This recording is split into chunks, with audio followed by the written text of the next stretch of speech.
दूसरा one day New Zealand ने 7 wicket से भारत को हरा दिया है। और भाइयों एक तरफा हराया है 7 विकेट से। और जिसने मैच देखा होगा उसने तो देखा होगा कि हम कितने बेबस और लाचार नजर आए हमारी बॉलिंग इनके सामने। भाइयों कौन कौन थे इसके गुनहगार।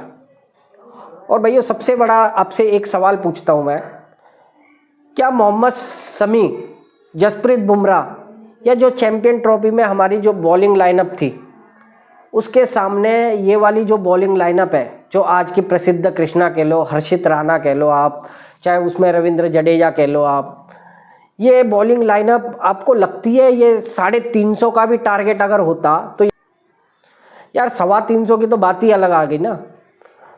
अब आप एक बात बताओ मुझे, रविंद्र जडेजा, मुझे लगता है कि हार के सबसे बड़े गुनहगारों में अगर बात करी जाए ना तो रविंद्र जडेजा।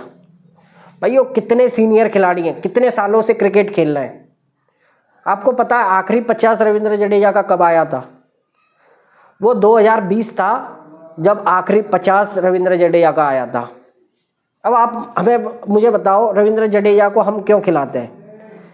ऑलराउंडर के तौर पर बैटिंग भी दे देंगे, बॉलिंग भी कर देंगे। पिछले 6 मैचों में 2 विकेट है रविंद्र जडेजा के नाम पर। इकोनॉमी तो 6.5 से भी ऊपर का है, यानी कि कुटाई भी हो रही है और प्लस विकेटें भी निकाली नहीं जा रही हैं। और बैटिंग में तो आपको पता है क्या कल भी क्या करके गए और कितना स्ट्राइक रेट से बैटिंग कर रहे हैं। 83 का 85 का स्ट्राइक रेट चल रहा है, एवरेज 30 का भी नहीं रह गया है। तो अब आप बताओ मुझे क्या रविंद्र जडेजा को इस टीम में क्यों खिलाया जा रहा है? चलो मानता हूं कि फेलियर आते हैं। अब इस बॉलिंग की बात कर लो यार, जहां मोहम्मद शमी यार चैंपियन ट्रॉफी आपको जिता कर गए, मतलब एक जीत के जो चैंपियन ट्रॉफी जीती है उसमें अहम भूमिका थी मोहम्मद शमी की। किस बेस पर हम उसको नहीं खिला रहे हैं? क्यों नहीं देख रहे पर शमी को? और क्यों प्रसिद्ध कृष्णा उनसे अच्छा बॉलर है? मुझे सवाल का जवाब दो कि क्यों है।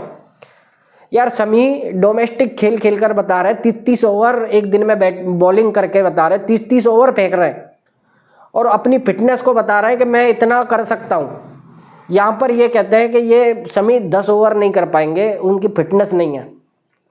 अब आप एक बात बताओ यार, या तो शमी झूठ बोल रहा है जिसने भारत के लिए इतने साल मतलब क्रिकेट खेली है, इतने बड़े बड़े मैच उसने जिताए हो, और जो कि स्विंग का यार एक जादूगर तरीके का बॉलर है, उसको आप जो कह रहे हो कि वो 10 ओवर नहीं फेंक पाएगा, वो झूठ बोल रहा है और आप सच बोल रहे हो। भाइयों ये जो आजकल की जो कोचिंग और ये जो टीम मैनेजमेंट है ना भाइयों, घटिया से घटिया अगर कोई टीम मैनेजमेंट या कोचिंग होगी ना, वो ये लेवल की कोचिंग है। एक आम आदमी बता सकता है कि प्लेइंग 11 में कौन होना चाहिए कौन नहीं होना चाहिए। वॉशिंगटन सुंदर की जगह पर आयुष बदोनी को डाला और उसको टीम में खिलाया नहीं, उसको बाहर बैठाने के लिए बुलाया है। कारण क्या बताया पता है क्या? कारण ये था कि वो अभी थक कर आया है, वो जहाज से मतलब दिल्ली से वहाँ तक आया है ना, तो थक गया है, तो मतलब अभी ज्वाइन करा है तो कैसे खिला लेते, ये रीज़न है भाइयों। सेम रीज़न हार्दिक पांड्या के बारे में, यूँ कहते हैं कि वो 10 ओवर नहीं करा पाएगा। यार प्रॉपर ऑलराउंडर है, बैटिंग भी दे रहा है, बॉलिंग से भी विकेट निकालता है, इनसे तो बढ़िया है। नीतीश रेड्डी से बढ़िया है क्या नहीं है? आप एक बात बताओ, जो नीतीश रेड्डी खिलाया ना तो इससे बैटिंग दी जाती ना बॉलिंग हम 1-2 ओवर से ज़्यादा कराते, क्योंकि धुलाई इतनी होती है। हम किस लिए इनको देख रहे हैं? हार्दिक पांड्या की रिप्लेसमेंट के तौर पर ये नीतीश रेड्डी खिलाया जा रहा है, और उससे आधा क्या पौन भी नहीं है यार। ये सच्चाई है भाइयों, इसीलिए हम मैच हार रहे हैं इस बॉलिंग के सामने। आप मुझे ऐसे लग रहा था पहले इनिंग में कि हम 20-30 रन कम रह गए, हमें 320 या 310 तक तो कम से कम पहुंचना था इस पिच पर।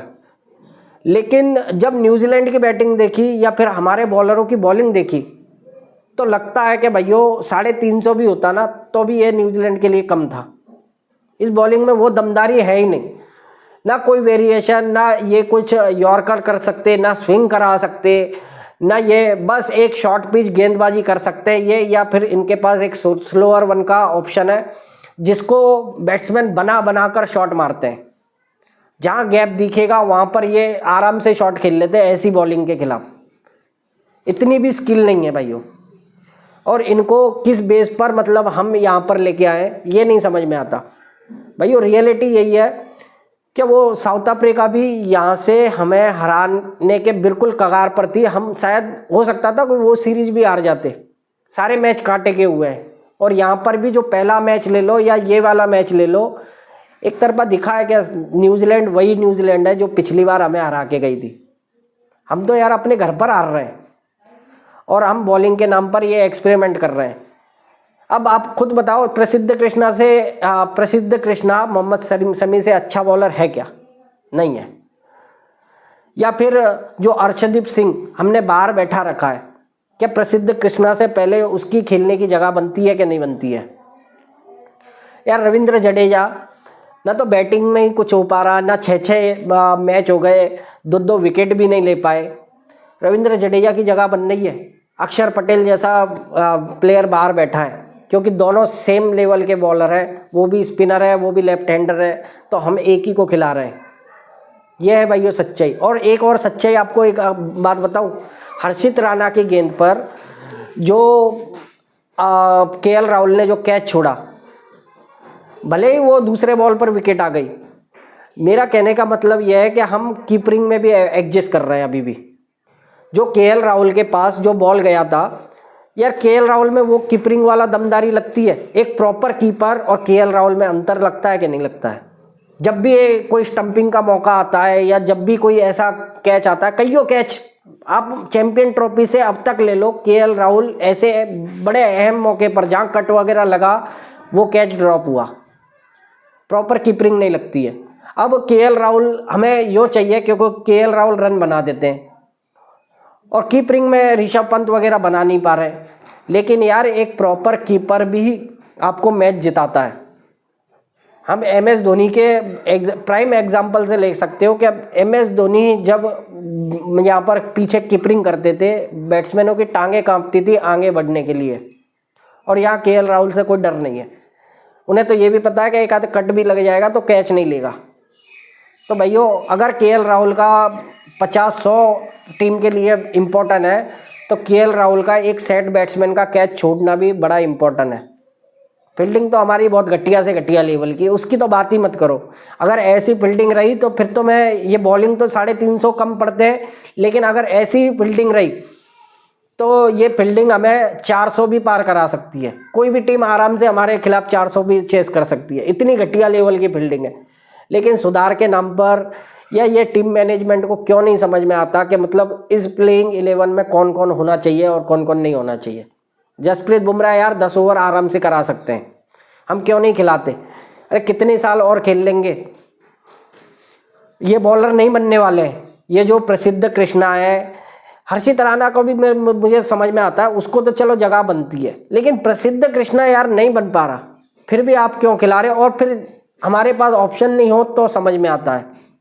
भले ही ये टीम हमारी फाइनल टीम नहीं है वर्ल्ड कप की, अभी भी हम एक्सपेरिमेंट कर रहे हैं कि इनमें से भी कुछ खिलाड़ी अभी भी बाहर निकलेंगे, आएंगे जाएंगे, कुछ भी है। रोहित शर्मा और विराट कोहली का भी अभी पक्का नहीं है भाई, वो गंभीर के हिसाब से तो पक्का नहीं है।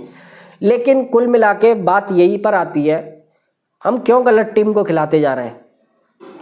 हम वो बदलाव क्यों नहीं कर लेते? अगर हमें पता है कि रविंद्र जडेजा ना बैटिंग दे पा रहे ना बॉलिंग दे पा रहे, तो अक्षर पटेल को ही खिला लो। प्रसिद्ध कृष्णा की जगह अर्शदीप की जगह बनती है, आप उसको ही खिला लो। यार आप मोहम्मद शमी को ले आओ, क्यों नहीं लाते? अरे अभी भी कर देगा भाई, वर्ल्ड कप तक तो खिला ही लो। ये सारे सवाल है भाइयों मेरे। मुझे लगता है कि ये सारी चीज़ें जो थी इन्हीं की वजह से हम मैच हारे हैं। आपको क्या लगता है भाइयों? आप अपने भी जो बेस्ट कारण है ना वो भी बताना मुझे।